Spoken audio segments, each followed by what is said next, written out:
दोस्तों, अंतरिक्ष में अपने स्पेस क्राफ्ट या इंटरनेशनल स्पेस स्टेशन पर रहकर एक कंट्रोल इन्वायरमेंट में रिसर्च करना काफ़ी आसान होता है, लेकिन असली खतरा तो धरती से स्पेस में जाने और वहां से वापस आने में होता है। क्योंकि जाते वक्त एस्ट्रोनॉट को पृथ्वी के ग्रेविटेशनल फोर्स की विपरीत दिशा में उड़ना पड़ता है और आते वक्त वातावरण में इंटर करने के दौरान गर्म हवाओं की गर्मी, प्रेशर और फ्रिक्शन फोर्स का सामना करना पड़ता है और इस दौरान हुई एक छोटी सी भी गलती जान ले सकता है। तो दोस्तों, हम बात करने वाले हैं कि अंतरिक्ष से पृथ्वी पर कैसे आते हैं, तो आप इस वीडियो को अंत तक जरूर देखिएगा। स्पेस में जाने के लिए आप रॉकेट में नहीं बैठ सकते, लेकिन इसके लिए आपको स्पेस क्राफ्ट की ज़रूरत पड़ती है।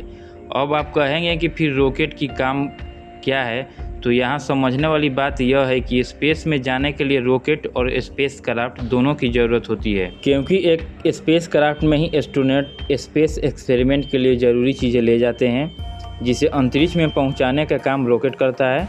तो अब हम जानते हैं कि रॉकेट कैसे काम करता है। इस प्रक्रिया को समझने के लिए आइए सबसे पहले जानते हैं कि आखिर रॉकेट काम करता कैसे है। तो दोस्तों, आपने स्कूल में न्यूटन का थर्ड लॉ ऑफ मोशन तो ज़रूर पढ़ा होगा। इसके मुताबिक हर एक्शन का इक्वल एंड अपोजिट रिएक्शन होता है।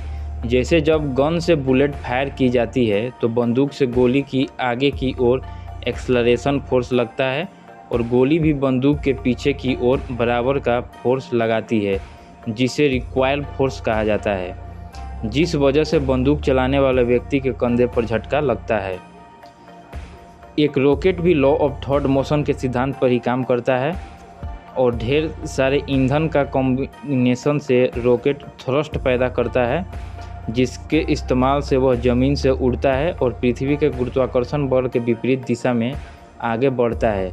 दोस्तों, एक रॉकेट और प्लेन के इंजन में सबसे बड़ा फ़र्क ये होता है कि प्लेन को अपने फ्यूल को जलाने के लिए हवा में मौजूद ऑक्सीजन की ज़रूरत होती है, वहीं दूसरी तरफ ये रॉकेट को स्पेस में उड़ना होता है, इसलिए ये ईंधन को जलाने के लिए ज़रूरी ऑक्सीडाइजर अपने साथ लेकर उड़ता है, ताकि इसके इंजन को बाहर से ऑक्सीजन लेने की ज़रूरत ना पड़े। एक रॉकेट के इंजन में दो प्रकार का ईंधन का प्रयोग किया जाता है, liquid fuel and solid fuel.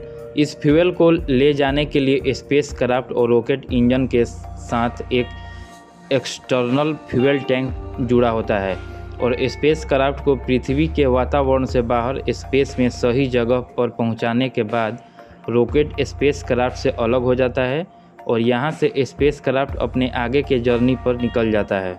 शायद आप इस एक्सप्लेनेशन से रॉकेट के काम करने की प्रक्रिया के बारे में तो समझ ही चुके होंगे। चलिए अब बढ़ते हैं स्पेस क्राफ्ट की तरफ। दोस्तों, स्पेस क्राफ्ट एक प्लेन की तरह ही होता है, जिसमें एस्ट्रोनॉट के रहने, खाने, पीने और सोने के लिए ज़रूरी चीज़ें होती है। एक एरोप्लेन के कॉकपिट की तरह ही स्पेस क्राफ्ट के आगे के हिस्से में इसका पूरा कंट्रोल सिस्टम लगा रहता है, जिसमें बैठकर पायलट एस्ट्रोनॉट स्पेस क्राफ्ट को कंट्रोल कर सकते हैं। दोस्तों, जैसा कि हमने आपको बताया कि रॉकेट स्पेस क्राफ्ट को अंतरिक्ष में पहुंचाकर उससे अलग हो जाता है।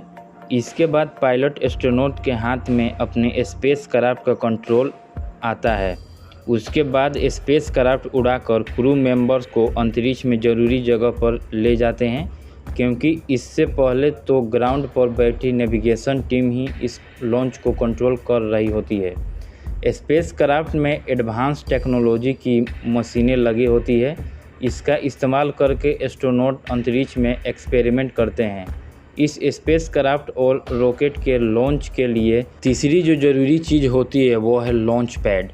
आप भी जानते हैं कि इतनी ज़्यादा हीट छोड़ने वाले रॉकेट को बिल्डिंग की छत से तो उड़ाएंगे नहीं, इसीलिए स्पेशली लॉन्च पर्पस के लिए डिज़ाइन किया जाता है लॉन्चिंग पैड। दोस्तों, लॉन्च पैड वह प्लेटफॉर्म होता है जिसकी मदद से स्पेस क्राफ्ट को आसमान की तरफ स्ट्रेट लाइन में प्रोजेक्ट किया जाता है। अब बात करते हैं कि एस्ट्रोनॉट स्पेस में अपने काम पूरा करने के बाद वापस धरती पर कैसे आते हैं। यहाँ आप में से कुछ लोगों को लग सकता है कि स्पेस से रिटर्न होने के लिए भी रॉकेट का इस्तेमाल किया जाता होगा, लेकिन आपको बता दें कि वापसी के दौरान स्पेस क्राफ्ट के पास ना ही इतना फ्यूल होता है और ना ही रॉकेट, क्योंकि इन्हें तो लॉन्च करने के बाद ही अलग कर दिया जाता है। तो फिर अंतरिक्ष यात्री नीचे कैसे आते हैं? तो साथियों, यहाँ काम आता है स्पेस शटल यानी स्पेस क्राफ्ट, जो करीब 17,500 किलोमीटर पर आवर की रफ्तार से पृथ्वी की ओर बढ़ते हैं और पृथ्वी की कक्षा की चारों ओर चक्कर काटते हुए धीरे धीरे पृथ्वी के एटमॉस्फेयर में एंटर करता है। इस एंट्री की प्रक्रिया ही स्पेस ट्रैवल की सबसे मुश्किल प्रक्रिया होती है। इस दौरान स्पेस क्राफ्ट को वायुमंडल की गर्म हवाएं और उनके प्रेशर और फ्रिक्शन का सामना करना पड़ता है। हीट का अंदाज़ा आप इस बात से लगा सकते हैं कि अगर इस स्पेस क्राफ्ट की जगह हवाई जहाज़ को अंतरिक्ष से वायुमंडल में एंट्री कराई जाए तो वो चुटकियों में जलकर राख हो जाएगी। इसी हीट से बचाने के लिए स्पेस क्राफ्ट के ऊपरी और निचली सतह के साथ पंखों पर भी एक खास तरह की हीट रेजिस्टेंस कोटिंग लगाई जाती है, जिससे स्पेस क्राफ्ट सेफ रहता है और पृथ्वी पर वापस आने में सफल रहता है। तो दोस्तों, ये थी आज की वीडियो। अगर वीडियो अच्छी लगे तो वीडियो को एक लाइक और चैनल को सब्सक्राइब जरूर कर दें।